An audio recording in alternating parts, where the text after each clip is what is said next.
اسكك معاها حملين احياء وحستوني خالص. تشيلسي روحي هناك. والله عشان انا اللي هقدم. ايوه صحيح نسيت. تعالي هنا يا تشيلسي، تعالي معاي. ايوه ماشي تعالي. باي يا تشيلسي. انا لحة هتفلك ليكي هنا. روحي مسيني. لا مش هتمشي يا حبيبتي، هخليكي واقفة. ايوه تك. ازيكم يا جماعة، عاملين ايه؟ يا رب تكونوا بخير. النهاردة انا هعمل لكم الحاجة الرابعة من المطبخ بتاع باربي، وهي الميكرويف. بس طبعا احنا عملنا المرة اللي فاتت الغسالة، والمرة اللي قبلها عملنا البوتاجاز، والمرة اللي قبلها عملنا الحلل. هنبتدي النهارده هنعمل الميكروويف، وطبعا زي ما انا معوداكم بنعمل الاحسن. يعني الغساله ما كانت شكلها كده، كنت في البدايه بجرب لسه، فما كانت شكلها يعني مش كويس قد كده. ظبطتها معاكم، والنهارده هنظبط الميكروويف معاكم بطريقه زي الحقيقيه بالظبط. في ناس كتير طالبين مني برضو ان انا اعمل غرفه نوم باربي. يا جماعه ما تقلقوش، انا ما نسيتكوش. وفي ناس طالبين مني برضو حاجات كتير جدا، يعني افلام وكده اعملها. انا ما نسيتكمش، هعملها لكم ان شاء الله في الفيديوهات الجايه، بس ما حبيتش اني اعملهم اليومين دول عشان انا قلت لكم اني هعمل لكم المطبخ، فحبيت اكمل في المطبخ. على البتاع اللي اسمه سكتنسن. في ناس يا جماعه بيقولوا لي انت عامله شعر باربي ازاي. ده عباره عن اكستنشن، اللي هو بيبقى شعر كده صناعي، بيبقى شعر صناعي عند كوافير. بيجيبوه بيحطوه للعروسة يوم الفرح، بيحطوه في شعرها عشان الطرحة تنفع تركب على شعرها، يعني زي زيادة لشعر العروسة كده. انا رحت اشتريت واحد تمام، وعملت بيه شعر العرايس، شعر تشيلسي، شعر باربي، شعر نيلي، ستيسي، كل شعور العرايس اللي عندي عاملاها بالاكستنشن. جبت الاكستنشن وخيطته اهو، بصوا جبت الاكستنشن وخيطته في شعرها تمام. انتوا بقى تجيبوا الاكستنشن ده وتخيطوه في شعر باربي وهيبقى جميل. يلا نبدأ، يلا بينا. الادوات بتاعتنا النهارده عندنا ورق السلوفان ده تمام. ده بيبقى كيس بيتحط فيه اي حاجه، ورق السلوفان. وعندنا كمان كرتون، قطع كرتون انا مقطعها على قد الميكروويف، واقول لكم على الحجم بتاعها دلوقتي. وعندنا زراير، دول زراير ودول زراير. انتوا ممكن تعملوه بورق الفويل تمام، او بكرتون زي دي، تعملوا براحتكم بقى على حسب، بس هي هتتعمل كالتايمر بتاع الميكرويف وكده. وعندنا طبعا المقص، وعندنا مسدس الشمع، وعندنا كمان قلم التحديد، وعندنا سلاكة خفاضة اللسان اللي قلت لكم طبعا الدكتور بينزل لنا بيها لساننا عشان يشوف زورنا وجعنا ولا كويس ولا ايه.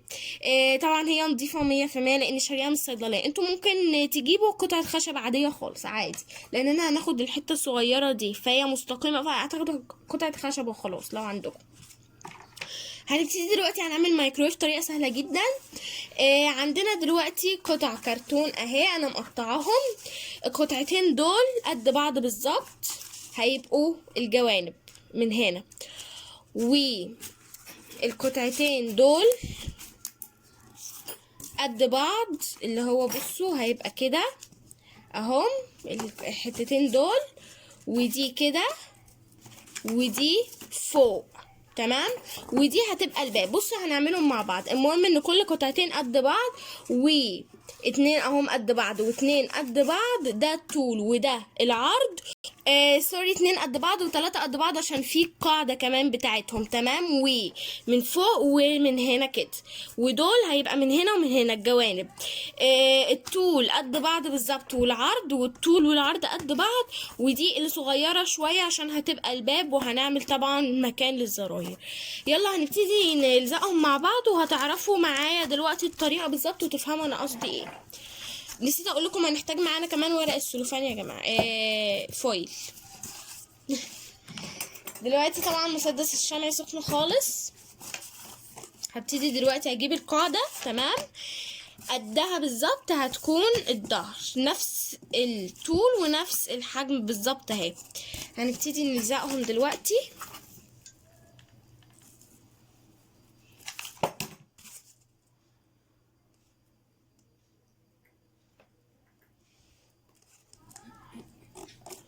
اهو. هنجيب بعد كده القطعة دي والقطعة دي عشان هنحط دي فوقيهم فتبقى بسيطة علينا يعني. اهو هنجيب القطعة دي قدها بالظبط الناحية التانية، هي طبعا نفس الطول ونفس عرض الحتة دي كده، تمام. اهي هتتحط كده. يلا بينا.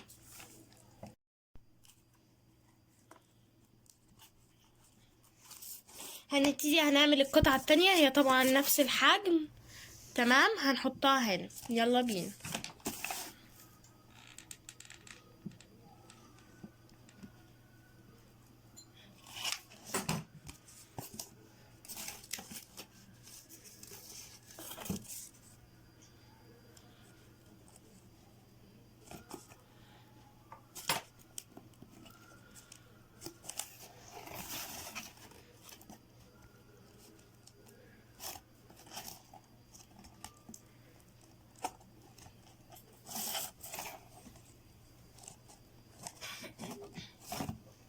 اهو هنبتدي هنحط بقى القطعة اللي فوق اللي هي نفس حجم القاعدة ونفس حجم الظهر.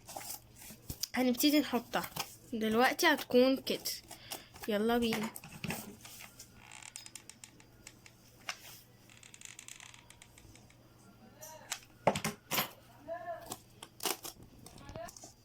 اهي يا جماعة اتعملت زي ما احنا شايفين اهي، تمام كده. الميكروويف يعتبر اساسا يتعمل. هنبتدي دلوقتي، ده قطعة الباب، تمام. طبعا مش هنلزقها، هيبقى الباب معمول كده اهو عندي. طبعا مش عارفه اثبته لانه مش ملزوق. هنقيس دلوقتي بقى الحته اللي هتبقى ثابته زيها زي باقي الميكروويف. هنقيسها كده اهو كده. علمت طبعا اهي القطعه هقصها.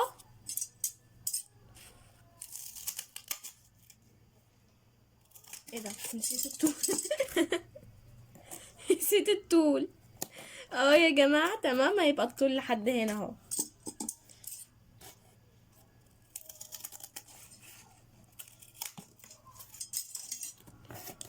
اهي تمام. هنلزقها وبعد كده نعمل الباقي.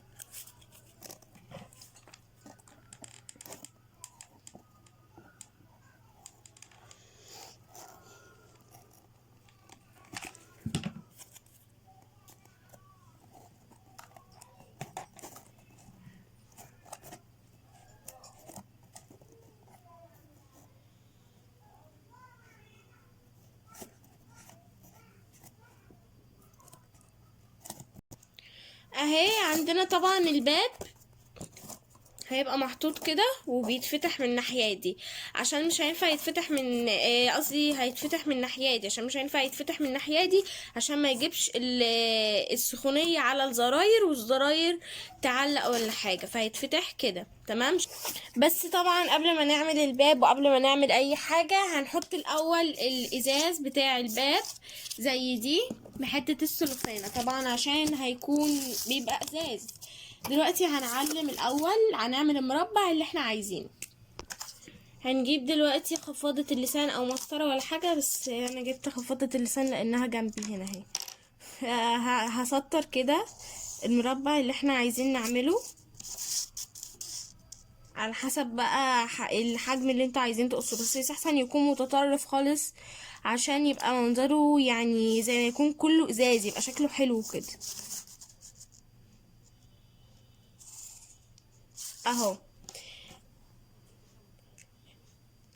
شوفوا بقى بقت حلوه ازاي اهي، فتح كده اهو. هنبتدي دلوقتي هنغلف ونحط السلوفانه في نفس الوقت. انا هغلفها الاول باللون ده، تمام. هبتدي دلوقتي هقص حته منه اهو.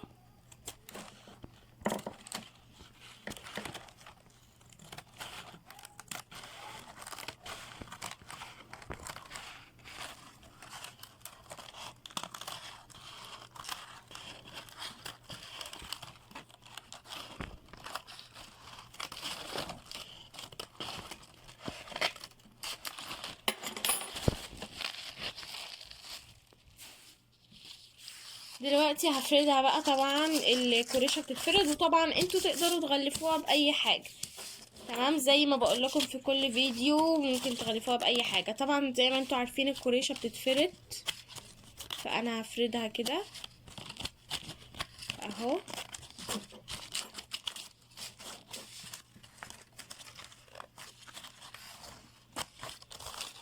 هو انا ليه بحس ان شكلها بيريح الاعصاب كده وهي بتتفرد يا جماعه؟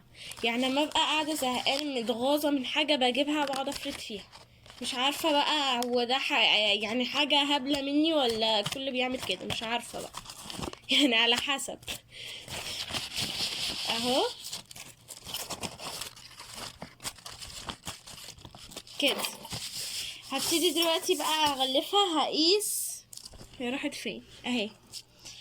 هقيس بقى كده على قد ما هنا كده اهو. وبعدين عشان هنجيبها من هنا كده، والناحية التانية هتيجي عليها. هتفهموا دلوقتي، هتفهموا اهو. هنجيبها اللي هو هنجيبها كده كده، ونحط حتة السلوفانة، والناحية التانية هتيجي عليها عشان تغطي البهدلة بتاعة السلوفان. دلوقتي هنقيسها اهو، يعني تكون مثلا اهو واهو.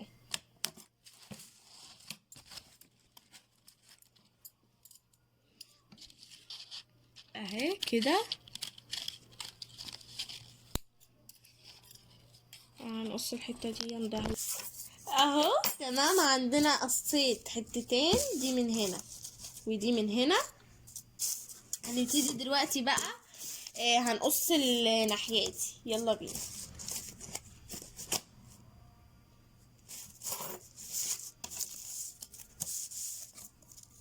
ايه ده؟ من هنا اهو كده. هنقص لحد هنا.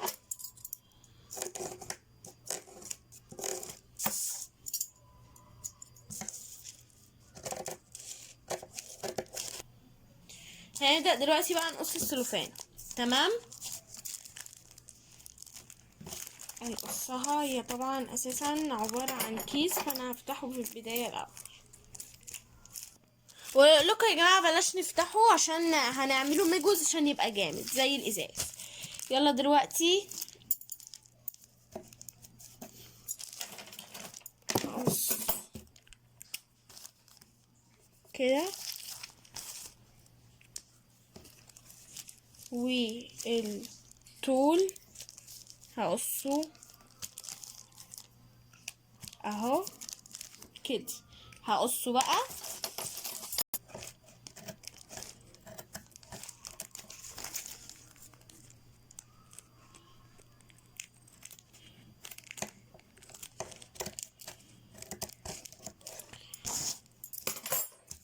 اهي. تمام، ابتدي في دي كده، هحطها كده والزق. يلا بينا.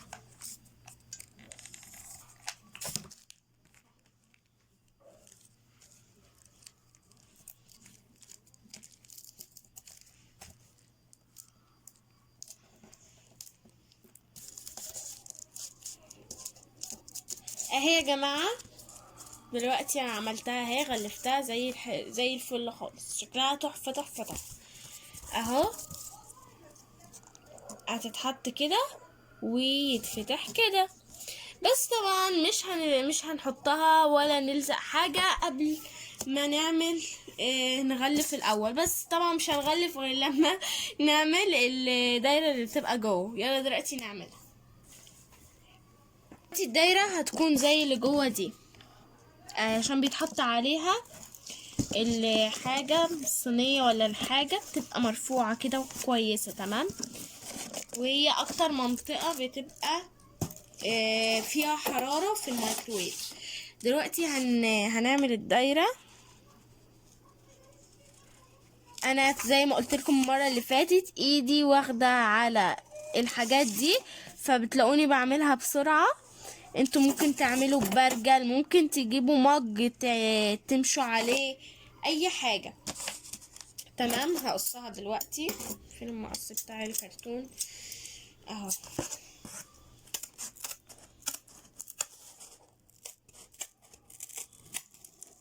يا جماعه قصتها، هنعمل واحده كمان عشان تبقى يعني عاليه شويه. تمام اهو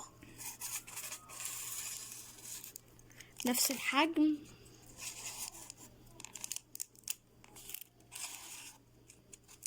كده. هقصها اهي يا جماعه. تمام بقوا دايرتين اهم. دلوقتي هحطهم في بعض.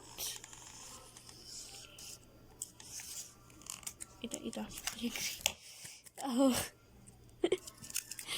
اهو يا جماعه تمام اتلزقت اهي. هنحطها كده اهي، هتكون بالشكل ده. دلوقتي طبعا هروح اغلفها، واروح اغلف الميكروويف نفسه وارجع لكم. وطبعا هغلفها بورق الالومنيا ده عشان تكون يعني بتلمع، اللي هو حراري بتكون زي ازازه كده، فهتكون شكلها حلو.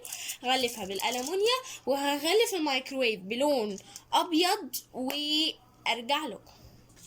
ورجعت لكم تاني يا اصحابي بعد ما غلفت الميكرويف. وزي ما احنا شايفين بقى شكله جميل جدا من جوه ومن بره، والباب احسن كمان اهو. هيبقى محطوط كده الباب ويتفتح، ودي هتتحط جوه. يلا بينا عشان نلزق كل حاجه لاننا خلصنا اساسا. فضل لنا بس هنعمل الاكرة. يلا بينا نعملها عشان نلزق كل حاجه ونبقى خلصنا.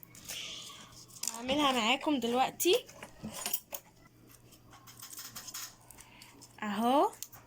بعملها كده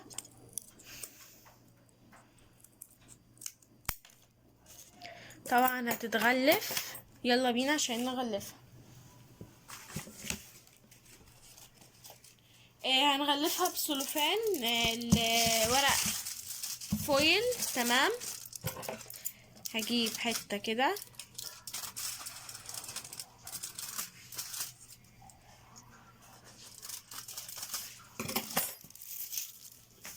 اهي. هبتدي دلوقتي اغلفها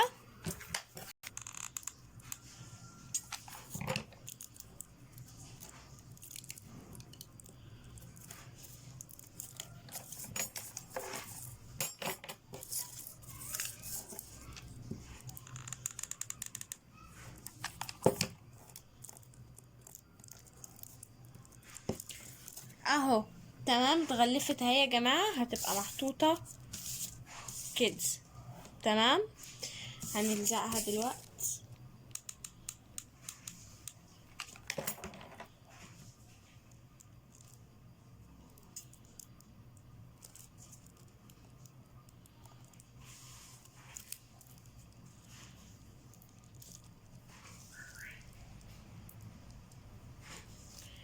اهو كده.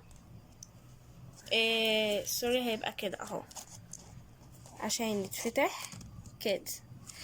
يلا بينا دلوقتي هنلزق دي. انا كنت حطاها بس لكن ما لزقتهاش اهي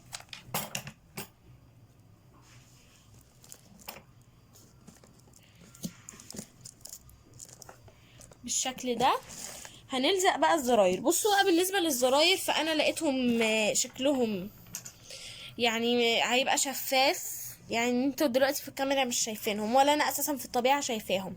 فسبتهم جبت قطعتين كرتون هيتحطوا بالشكل ده. يلا بينا هو كتايمر يعني. وغلفتهم طبعا بالورق الحراري اهو.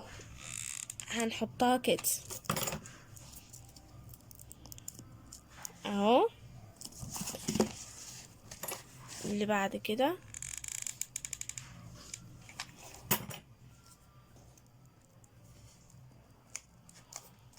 ودول مجموعة الزراير اللي قلت لكم عليها في البداية اهو. حطهم كده. في حلقان مدورة زي الزراير دي يا جماعة ممكن تجيبوها برضو وتحطوها. تمام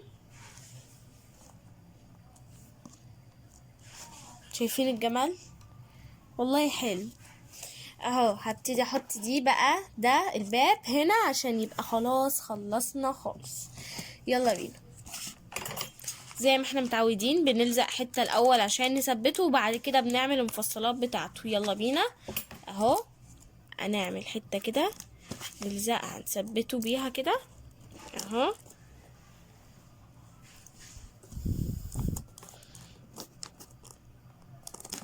هنستنى شويه لحد ما يلزق كده عشان يتثبت معايا. بعد كده اتثبت اهو، هنقوم جايبين عاملين حته كده بسيطه تمام عشان تنشف معايا، وهنعمل حركه كده هوريها لكم عشان تعمل مفصلات معايا.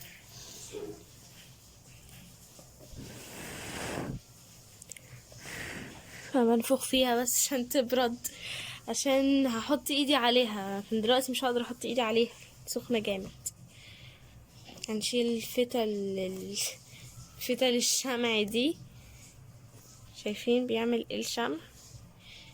الحاجات دي كفيله انها تبوظ لنا كل حاجه عملناها اهو. بعد طبعا اما الشمع ينشف، اوعوا تعملوها والشمع سخن لحسن ايدي تتحرق، لازم اعملها والشمع بعد ما يبرد ويبقى اللي هو بيمط معايا تمام من غير ما يلسعني اهو كده.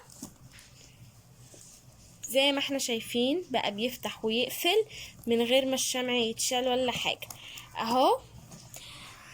خلصنا الميكروويف زي ما انتم شايفين يا جماعة. الجمال بجد تحفة تحفة تحفة في الطبيعة، يعني خرافي وفرق شاسع.